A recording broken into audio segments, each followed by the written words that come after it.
Step into the time machine and travel back to the year 1920, when a Lebanese trader named Salami Husseini arrived in Gambia for a simple visit to his friend. Little did he know that destiny had other plans for him.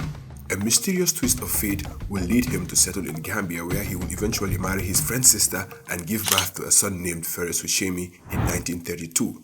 Growing up in Bansang, Ferris will follow in his father's footsteps and become a trader himself, dealing with medicine suppliers from the UK. But unfortunately, his business went bankrupt at some point.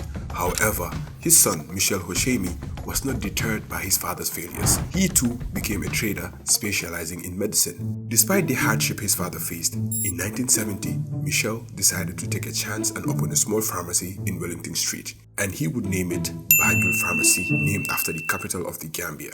He used the same supplier that supplied his father's business, and through that, he managed to establish a thriving enterprise. After 18 years in the pharmacy business, he expanded into trading hardware and building materials by establishing Sunikir in 1988. Sunikir simply means our home in Wolof. After 3 years into trading household goods, again he expanded his reach, but this time to electronics. In 1991, he became the official distributor of LG products in the Gambia, cementing his place as a prominent figure in the business arena. And just when you thought he was done, he decided to add one more business venture. In 2005, he got into trading food and beverages by establishing King Food. What started as a small pharmacy in Banjul in 1970 has now grown into a massive business conglomerate called the MFH Group. This multi-million dollar business empire encompasses Banjul Pharmacy, Sunikir, LG Electronics and King Foods, all under one umbrella. The MFH Group are the go-to distributors for some of the most popular brands in the Gambia: Foster Clarks, Munchie Biscuits, Vega Tomato Paste, Souvenir Paints, LG, and several others. Today, the MFH Group has over 180 staff and 10 outlets across the Gambia. How did they achieve such success? What drives the Hosseini family? What secrets do they hold? Watch all the way to the end and find out. But before that, do you want to know what happens when the torch is passed down from one generation to the next? In the case of the Hosseini's family, Michel Hosseini's retirement in 2015 marked the beginning of a new era for their business empire. Ownership of the business was passed down to Michel's son, Fady Hosseini. Fady is currently the managing director of MFH, but that's not all he's up to. He has also taken on the role of honorary councillor for Malta in the Gambia. On top of that, he is also the producer of the first and only Gambian chocolate, FH Bites. He does all of this right here at the MFH headquarters in Manjai.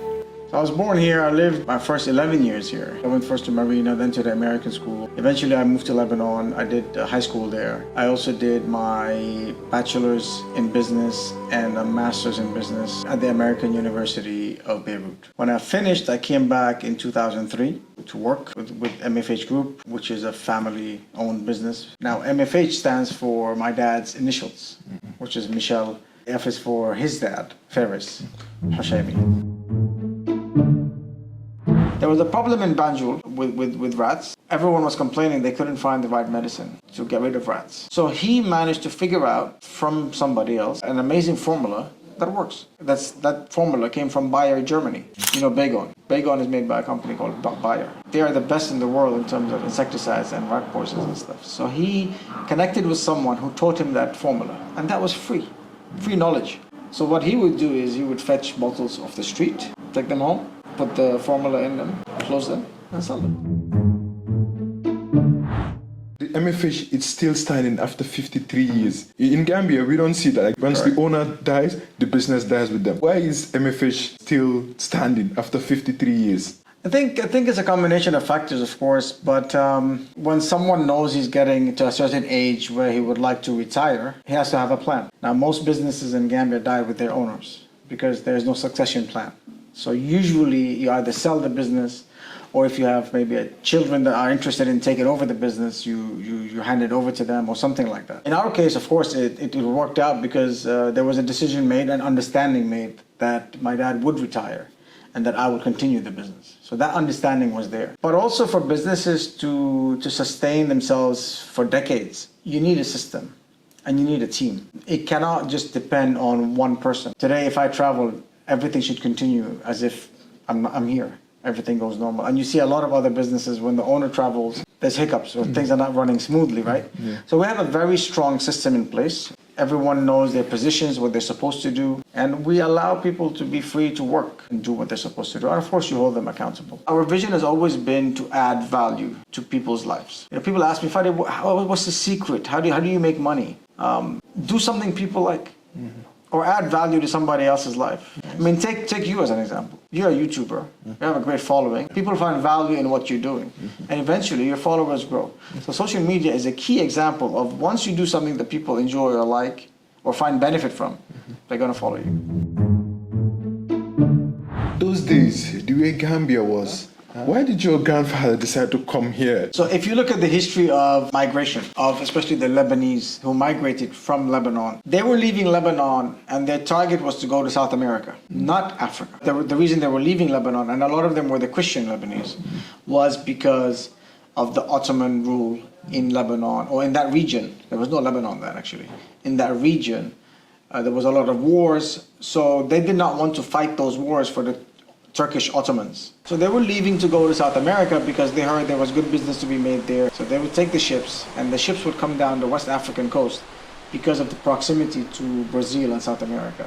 And from the West African coast, cross over to Brazil and South America. So yeah, my great-grandfather was somewhere in South America. He didn't come straight here. So, but what they used to do is they'll go to South America, do the business they're doing, trading, whatever they're doing to make some money. And at that time, there was no banks. So the only way to take money back to your families was to take the ship and go back. And take whatever briefcase you had with the money you made and take it back to your family. There was no Western Union, there was none of that. On one of his trips, he heard that he had a friend here in Gambia and came to visit on his way. Eventually married his friend's sister and settled here. How do you know that, okay, if I bring this to Gambia, this will do well? You never know. I remember my father trying so many other products that did not work. So at some point, yes, you have to try. If it works, like in the case of tiara, but a product is not gonna just sell itself. You have to advertise it, you have to market it, you have to communicate it, you have to maybe give away samples. There's a lot of techniques. So the tiara story, of course, which is Foster Clark, started over 20 years ago, 23 years ago. There was a lot of losses at the beginning, but yeah, you have to make sure people know and distribute it as far as you can to the market, that people eventually find value in and come back to buy them. Because the intention of every business is not to sell first time. The intention is to sell, but then have your customers always come back to your product. That's the goal. What do you love about Gambia? A lot. When I travel, I don't know, 2 weeks, 3 weeks in, I enjoy what, the outside world offers, but then I miss home. I want to come back. There's a lot of things I love about Gambia. Obviously, the simple life. I don't like fancy lives and all this fancy stuff that you get maybe somewhere else. But I enjoy the nature, I enjoy the beach, I enjoy the simplicity of life. I love the people. Gambians are very... What do you mean by Gambians? You are Gambian yourself. The thing, I want to ask another thing. Since we are not the same color, yeah. Once you go out, do you have tubabi or Yeah, all the time. All the time. I hear, the tubab thing all the time. And of course, if you see a photo of me, you're not going to assume I'm Gambian. Of course. Exactly. Because being Gambian is being African. Being African is considered with the dark skin or black skin. I can't change my skin tone.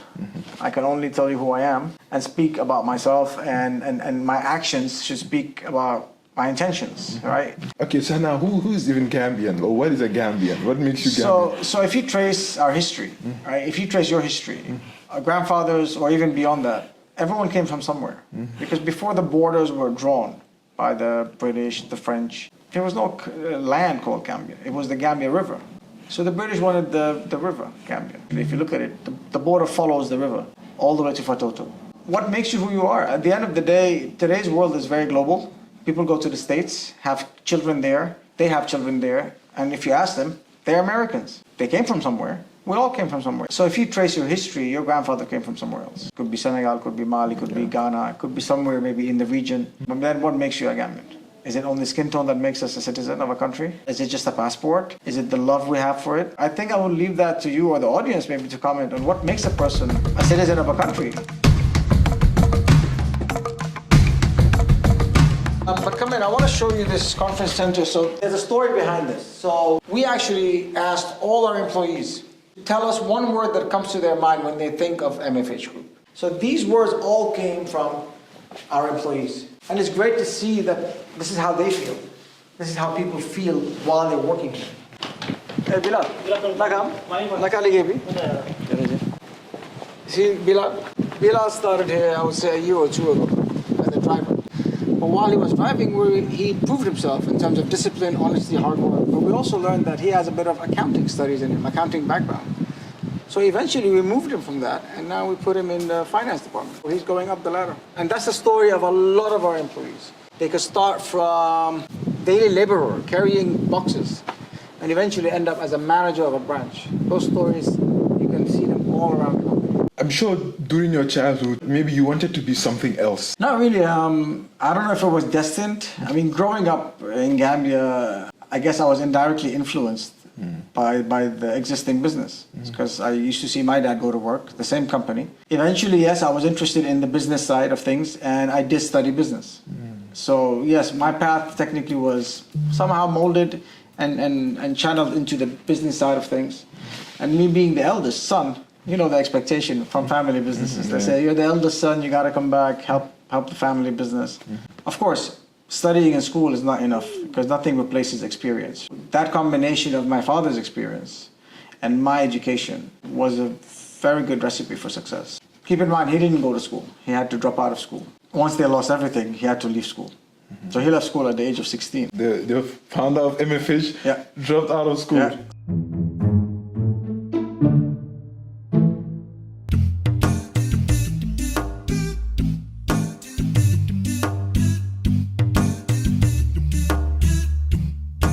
Of chocolate started about 15, 16 years ago when one of my Ghanaian employees gave me a cocoa plant. I just planted it, never thought of chocolate, of course, just among other plants in the garden. And eventually that plant became a big tree and had cocoa pods on it. As it is, you cannot do much with the cocoa pod. Something told me, just Google cocoa and chocolate. And then I stumbled on some statistics such as Ghana and Ivory Coast alone export 60% of the world's cocoa. So any chocolate you buy, most likely the cocoa is coming from West Africa. And this tree was growing in my garden for like forever, nonstop. It's not seasonal. It was always bearing fruit. So I'm like, wow, there's money in this. That's when my journey started into first promoting others to grow cocoa.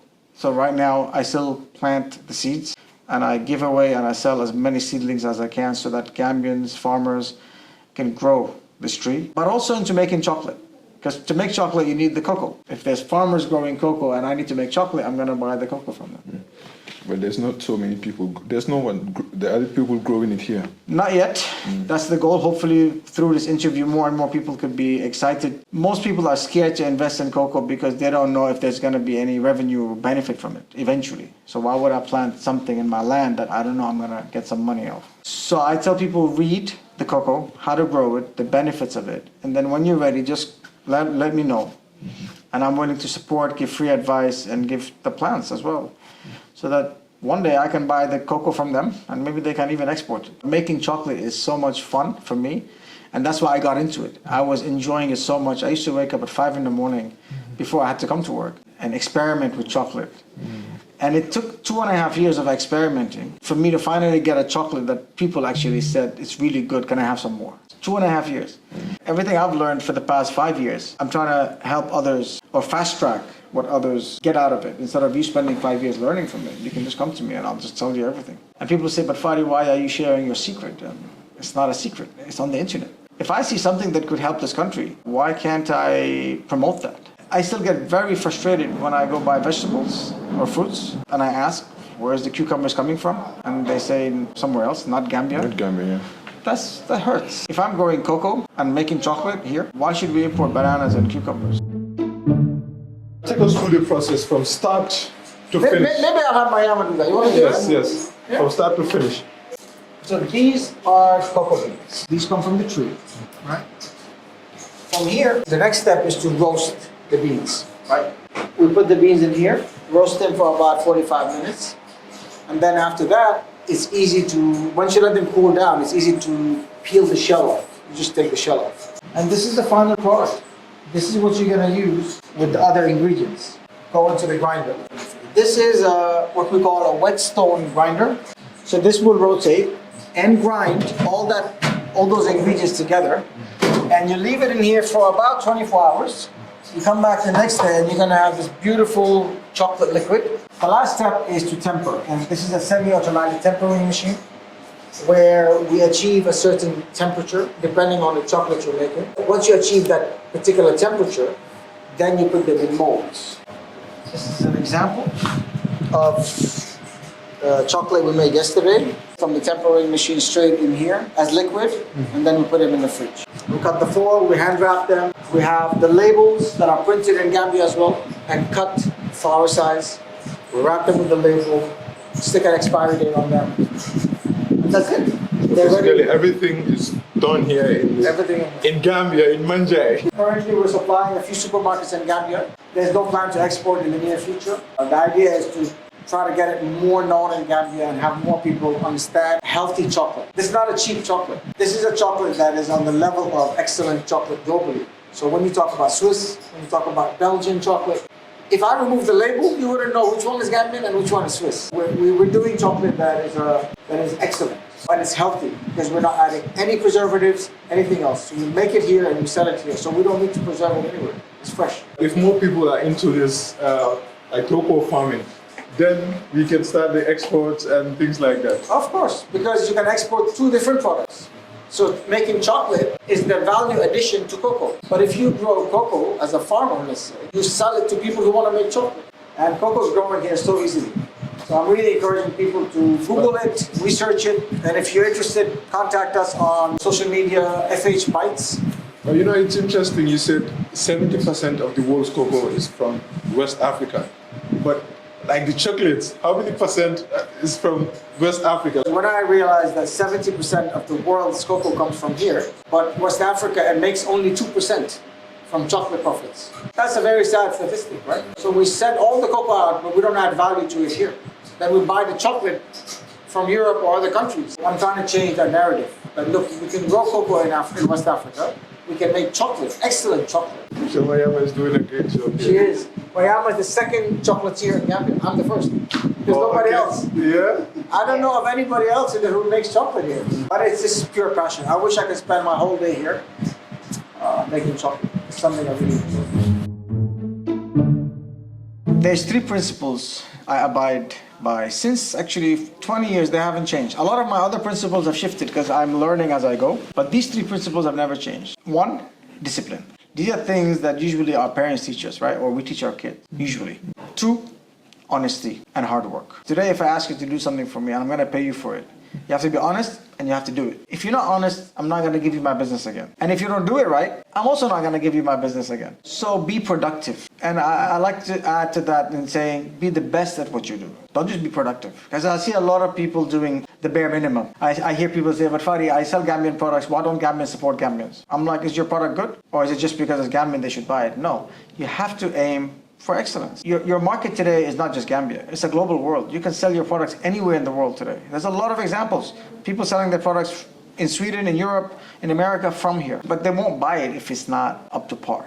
Right. First is discipline. Second, productivity. Last is fun. Enjoy what you do. If you don't enjoy what you do, you're going to give up easily. You're not going to last long. Yeah. Enjoy what you do. And if you don't know what you enjoy, because a lot of people ask me that, there's no right way to discover a passion. It's a matter of trying different things. If I asked you what's your favorite ice cream, most likely you're going to name some of the things you've tried. But you would never tell me, for example, I love lychee ice cream, because you've never maybe tried lychee. But if I bring lychee ice cream to you and you try it and you love it, what's going to happen? You're going to ask me for lychee ice cream. I'm in business. How do you discover what you like if you don't try things? I remember you always asking this question, and I hear it a lot in job interviews. People ask, what's your dream in 5 years, in 10 years? What's your dream? It took me at least 10 years to realize that that was a wrong question to ask. You cannot dream of what you cannot imagine. So you would never dream of lychee ice cream if I asked you what's your dream, unless you can imagine it. And how do you imagine things? Enlarge your experience. Read, travel, meet people, network. The world is unlimited. What you can learn is unlimited. So every day, just read something for 5 minutes. Something new for 5 minutes. Every day 5 minutes. That's nothing, right? Mm-hmm. If you added up the whole year, you would have learned 365 things. One of them could be something you might love, but people don't read. People don't like reading. I was talking to one of my friends and said, boy, why Gambian be like would read that? Yeah. You'll put a sign here, up here, do not enter. If you enter, you will die. And then they open the door and enter. What business, like business venture, would you advise someone to do that? Not forget the passion. Let's say someone that just wants to make money. There's a lot of opportunities out there. Gambia is developing. Look at the construction. There's so much construction going on. Agriculture. I mean, the cocoa story, my chocolate story. There's so much opportunity in agriculture in Gambia. But you know, there's no such thing as overnight success, by the way. You go on Twitter now, you see everybody putting CEO slash this slash this slash this. The bottom line is, can you survive on your own? Are you breaking even? Do you depend on other people to survive? Or can you pay your own bills? That's one. Start from there. Once you get there, now, okay, build up on that. Make money. That's great. I'm glad you mentioned Twitter. I remember you first said something on Twitter not long ago, and people were calling you all sorts of names. Yeah, no, I remember that. But again, you see, those who don't know me and maybe think I'm a foreigner might assume that. I'm trying to maybe criticize. I wasn't trying to criticize. In fact, what I said was, how come when it starts raining hard, it's an automatic excuse not to get things done? Or people don't show up to appointments or work and so I tweeted that, and of course I'm a Gambian, of course I understand what people go through. I mean, a lot of my employees didn't show up to work, and I know that genuinely they did not show up because their house was flooded. What I was trying to say clearly was, some people use that as an excuse not to get to work or get things done. If people had a job, a visa interview at an embassy, or a flight to catch, for the first time you get to travel abroad, would you miss your flight because of rain? Would you not show up to a visa interview because of rain? Probably. Some may not. I'm not the judge. But you see, when you read something on social media, you're reading letters, a sentence. So people don't see the feeling or the intention behind it. So clearly now I'm more mindful now that what you write on social media, does it really portray the intention that you're trying, or the message you're trying to say? I'll tell you a secret. This person you see today, who seems very confident on camera, I was the complete opposite just 7-8 years ago. What's it? Confidence. You know, people ask... It's something that you have to train, you have to... No, it just comes with time, but also it comes with believing in yourself, and it all comes by other people showing you that you have something good in you. A lot of us are very insecure because we don't trust in our abilities. We look at what we have that is not great, but we forget to look at what we have that is amazing. And it took actually my wife. My wife was really the main one who made me see that I have amazing things I can offer than other people. And instead of just looking at the negative side of things, I mean, nobody's perfect.